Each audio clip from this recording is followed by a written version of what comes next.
The ballroom glowed with golden light and soft piano music, but beneath the beauty of the chandeliers and the scent of roses, unease rippled through the air like a quiet storm. Ethan Blackwood stood tall at the altar, his sharp jawline tense, his expression unreadable. To everyone else, he looked like the perfect groom, powerful, composed, and untouchable. Yet inside, he was nothing but conflicted rage and disbelief. He was the CEO of Blackwood Enterprises, a man who commanded boardrooms, conquered markets, and never allowed emotion to interfere with logic. But this arranged marriage, was something he couldn't negotiate his way out of. His grandfather's will had made sure of that. If Ethan didn't marry the woman chosen for him, he would lose everything: control of the company, his inheritance, even his seat on the board. His grandfather's condition had been cruel but final: marry the daughter of my oldest friend, Harold Reed, or forfeit everything you've built. So here he was, marrying a stranger. He hadn't even seen her face. Her name, Amelia Reed, was the only detail he knew, and that she was rumored to be unattractive, reclusive, and scarred by an accident. Rumors that had spread like wildfire through the high society circles of New York. Ethan clenched his fists, his pride burning. He didn't care about looks, or so he told himself. But what angered him was the deceit. He'd built his life on control, and now, he was being forced into something he didn't choose. The doors of the grand hall opened with a soft creak, and every whisper fell silent. All eyes turned toward the entrance. The bride entered. She was draped in an ivory gown that shimmered with delicate embroidery, but it wasn't the dress that held everyone's attention, it was the veil. A lace veil so thick, it concealed her face entirely. The only visible thing was a lock of chestnut brown hair and her trembling hands clutching a bouquet of white lilies. Ethan's jaw tightened. Even now, she was hiding. As she walked down the aisle, escorted by a distant relative, Ethan watched her every move. She was graceful, almost ethereal, yet there was something hesitant in the way she carried herself, like someone used to blending into shadows. When she finally reached the altar, she paused before him. Her perfume, soft and sweet like vanilla and lilac, reached him, stirring an odd familiarity. He ignored it. The priest began the ceremony, his words echoing softly. Ethan went through the motions, his voice steady but cold. When it came time to take her hand, she hesitated, then extended it. Her skin was warm, delicate, and trembling. Ethan froze. Her touch wasn't what he expected. It wasn't weak or fragile, it felt alive, like something electric passed between them for a brief second. He quickly let go, masking his confusion. The ceremony continued, each vow tightening the invisible chains around him. The guests watched with eager eyes, some with envy, others with pity. Among them were investors, old family friends, and, of course, Vanessa Monroe, his ex-fiancée, sitting in the second row with a smirk. She had left him the day the will was read. "You'll be forced to marry some pitiful nobody," she had mocked. "You deserve it." Her words echoed in his mind like poison. And then, the priest's voice rang out clearly. "You may now lift the veil." The room held its breath. Ethan's heart pounded once, hard. He wasn't sure why his hand shook as he reached for the lace. He didn't believe in fate, or destiny, or anything beyond logic, but in that moment, something inside him warned that once he lifted that veil, everything might change. He slowly raised it, and time stopped. The lace fell back, and Ethan forgot to breathe. The woman standing before him was not the disfigured stranger he had imagined. She was stunning, but not in the artificial, polished way of socialites or models. Her beauty was quiet, natural, haunting. Her skin was porcelain smooth, her lips soft pink, her eyes, those eyes, a deep, soulful hazel that seemed to look straight through him.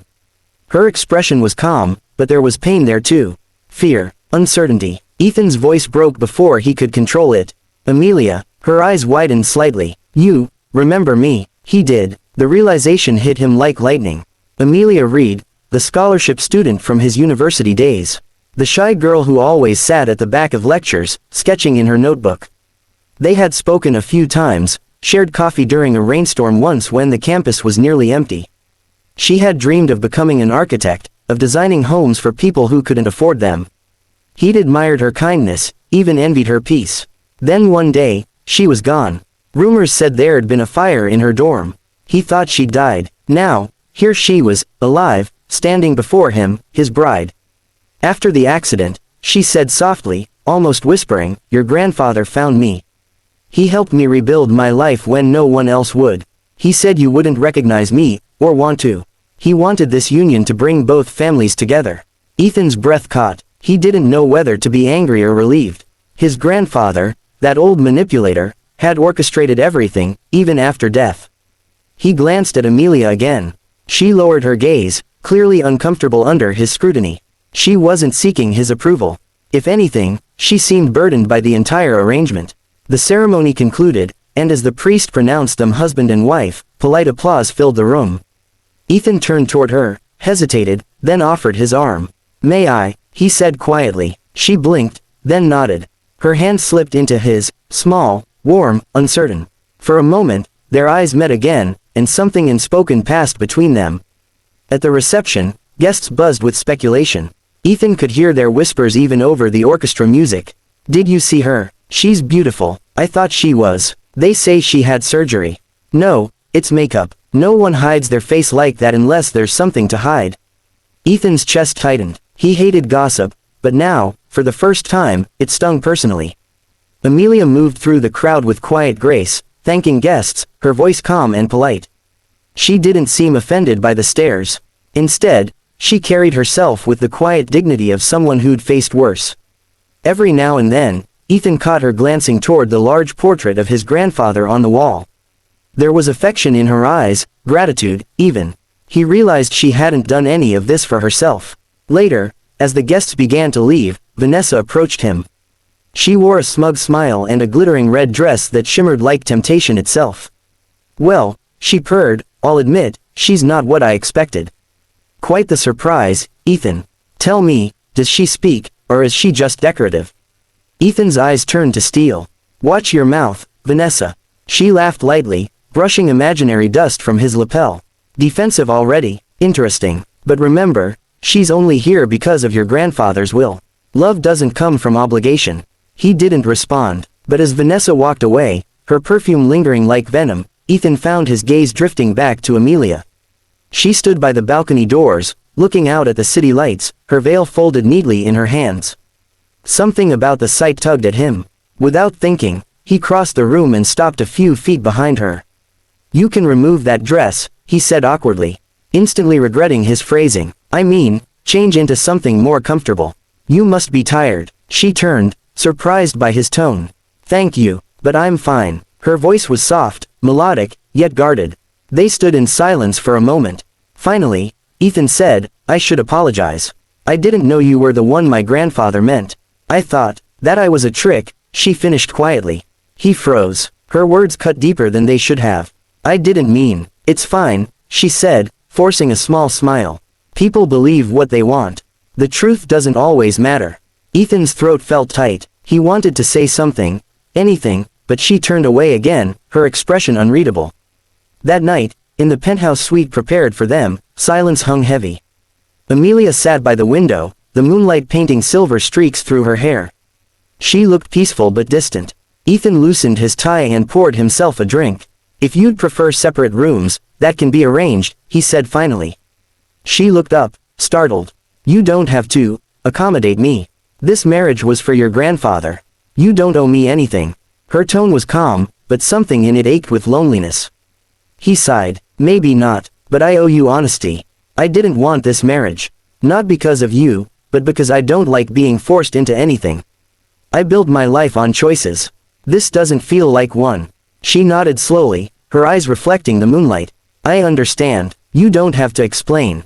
I didn't expect you to care." Her words hit him harder than he wanted to admit. "Why did you agree then?"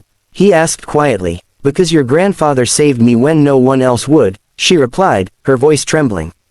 "He gave me a home, an education, a second chance. When he asked me to marry you, I couldn't say no. I thought, maybe this would make him happy." Ethan's heart twisted painfully. The sincerity in her words broke through every cynical wall he'd built. She wasn't after his money, or his name. She was here out of gratitude and duty. He wanted to say something comforting, but she stood and walked toward the adjoining room. "Good night, Mr. Blackwood," she whispered before disappearing inside. He stayed by the window long after she was gone, staring at the veil she'd left folded neatly on the bed. It caught the moonlight, delicate and fragile, much like her. For the first time in years, Ethan Blackwood felt something unfamiliar creeping into his chest, regret, and curiosity. He had married her because of a deal. But now, as the night deepened, one thought haunted him. Maybe this wasn't the end of his freedom, maybe it was the beginning of something he had never known before. The morning sunlight crept gently through the curtains of the penthouse suite, spilling warmth across the marble floor. Ethan Blackwood stirred from a restless sleep, his mind still tangled in the memories of last night, the ceremony, the veil, Amelia's quiet voice trembling with honesty. He had spent half the night staring at the city lights, wondering how a woman he once knew from a forgotten past had suddenly become his wife. He rose and walked into the living room. The faint scent of coffee drifted from the kitchen. There she was, Amelia, still in her wedding band but wearing a simple cream sweater and jeans. Her hair, unpinned, fell down her back like a soft curtain. She looked peaceful, almost out of place in the cold, modern space. "Good morning," she said softly without turning around. Her tone was polite but distant.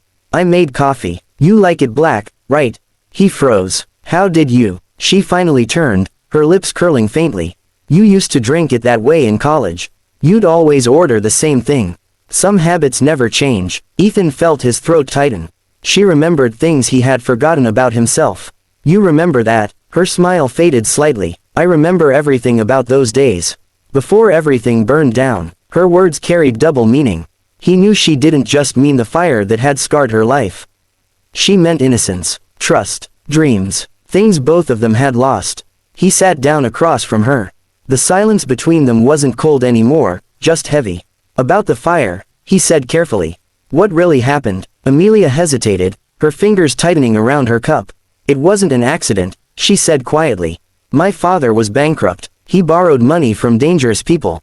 They came after him. The fire started in our house that night. He didn't make it out." Ethan leaned forward. "And you?" "I survived. Barely. I had burns on my hands and face. I spent months in the hospital. Your grandfather found me there. He said he'd known my father. He paid for my surgeries, my treatment, everything. He saved me." Ethan's chest ached. He remembered his grandfather's cold voice saying once, "Kindness, Ethan, is the only thing you can't buy, but it's what truly builds legacies." He had never understood that until now. Amelia looked away, her voice trembling. "When he asked me to marry you, I thought it was his way of repaying both families. He said you needed someone who wouldn't be after your wealth, someone who could remind you of what mattered." Ethan frowned. "So, this was all a test?" She met his gaze, pain flickering in her eyes. "For you, maybe. For me, it was a debt." He didn't respond. There were no words that could undo the guilt pressing down on him. He had assumed the worst of her, when she had done nothing but carry the weight of his grandfather's dying wish. Hours passed in awkward quiet. They barely spoke as the day stretched on. Ethan buried himself in emails, pretending to work, but his mind refused to focus. Every time he glanced up, he saw Amelia by the window, sketching something in a worn leather notebook. Her movements were calm, precise. The sight stirred something deep in him, a memory of the girl who used to sketch buildings in rain-soaked notebooks, dreaming of creating homes filled with light. Finally, curiosity won. He walked over and glanced down. The pages were filled with architectural drawings, houses, bridges, gardens, and one sketch that caught his breath. It was the Blackwood family mansion, but drawn differently, warmer, alive, with a playground in the garden and sunlight flooding every corner. "You drew this?" he asked softly. Amelia nodded. "Your grandfather showed me the house once. He said it felt too empty. I wanted to see what it could look like if someone lived there again." Ethan stared at her. "No one's lived there since my mother died." "I know," she said quietly. "He told me about her. About you. How you built walls around yourself after she passed." Her words were too close, too true. Ethan looked away. "You spoke with him a lot, didn't you?" "Yes," she admitted. "He used to tell me stories about your childhood. He wanted you to find peace, Ethan. He said money and success were your armor, but what you really needed was a reason to feel again." He exhaled slowly, his composure slipping. "And he thought forcing me into marriage was the way to do that." Amelia gave a faint, bittersweet smile. "He didn't force you. He gave you a choice. You chose the company over your freedom. That was his test." Her honesty cut through him like glass. For once, Ethan had no defense. She was right. He had made the choice, not out of love or duty, but out of greed for control. That night, As rain began to fall against the glass, Ethan found himself unable to stay in his office. Something pulled him back to her. He found Amelia on the balcony, standing under the drizzle, her eyes lifted toward the clouds. Her hair stuck to her skin, and her sweater was damp, but she didn't seem to care. "You'll get sick," he said, stepping forward and handing her his jacket. She didn't take it. "Sometimes the rain helps me remember I'm still alive," she murmured. He stood beside her silently, watching the raindrops trace silver lines across the skyline. For the first time, he noticed how fragile she looked, yet how strong she really was. "Amelia," he said quietly, "what would you have done if my grandfather hadn't asked you to marry me?" She turned toward him. "I would have opened my own design firm. Built homes for people who lost theirs, like I did. I was saving for it before all this happened. Why didn't you tell me? Would you have listened?" she asked gently. He wanted to say yes, but the truth hung between them. He wouldn't have. Something changed after that night. The distance between them began to shrink in small, silent ways. They started sharing breakfast. He'd catch her humming while cooking, or reading by the window with her feet tucked under her. And sometimes, when he passed her sketches, he couldn't help but stop to watch her draw. It was slow, hesitant, like two strangers learning to breathe in the same rhythm. One evening, Ethan returned home early to find Amelia sitting in the living room with an envelope in her lap. She looked pale. "What's that?" he asked. She handed it to him without a word. Inside was a letter written in his grandfather's shaky handwriting. Ethan's chest tightened as he unfolded it. "Greater than, Ethan, my boy. If you're reading this, it means my time has ended, and you've fulfilled my final condition. You married Amelia not to secure the company, but to find yourself. I knew you'd resist. You always do. But I also knew that once you saw her, truly saw her, you'd remember who you were before the world hardened you. She has faced fire and loss, yet still sees beauty where others see ashes. She is the soul you lost when you chose power over peace. Protect her. Love her. She will remind you what legacy really means." The letter slipped from his hands. He looked at Amelia, speechless. She was crying silently, her lips trembling. "He told me not to give you the letter until I felt you were ready," she whispered. I think, maybe he was right. Ethan felt something in him break open. Grief, guilt, gratitude, all tangled together. He reached for her, but she stepped back. "I don't want you to feel obligated," she said softly. "You don't owe me affection, Ethan. I can leave if that's what you want." He stared at her, rain still streaking down the window behind her. Like falling glass. "You're not going anywhere," he said quietly. "Not because I need a wife for appearances, or because of my grandfather's will. But because I finally see you. And I'm not letting go again." Her breath hitched. "You don't mean that." He stepped closer until they were inches apart.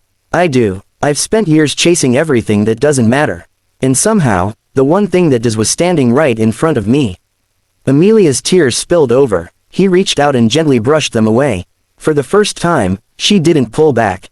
They stood there in the dim light, rain tapping softly against the glass, two people broken in different ways yet somehow fitting together like missing pieces. Weeks passed. The cold tension between them melted into something warmer, unspoken but real. They began visiting the old mansion together, restoring it little by little, just as Amelia had sketched. She filled it with light, flowers, laughter, things Ethan never thought he'd hear again. One afternoon, as she stood in the garden planting lilies, he approached her quietly. "You know," he said, smiling faintly, "my grandfather was right about one thing." She looked up, brushing dirt from her hands. "What's that?" He knelt beside her, his eyes soft. "You did remind me what matters." Her breath caught as he reached into his pocket and revealed a small velvet box. Her eyes widened as he opened it, a delicate ring with a single sapphire, the color of her eyes. "This time," he said, voice low and steady, "no deals, no obligations. Just me asking you, because I want to. Amelia Reed, will you marry me, again?" Tears filled her eyes as she nodded, unable to speak. And when he slipped the ring onto her finger, he knew he had found what his wealth and power could never buy: redemption, peace, and love that had been written in the ashes of two broken pasts. For the first time in years, Ethan Blackwood smiled not as a CEO, but as a man finally free.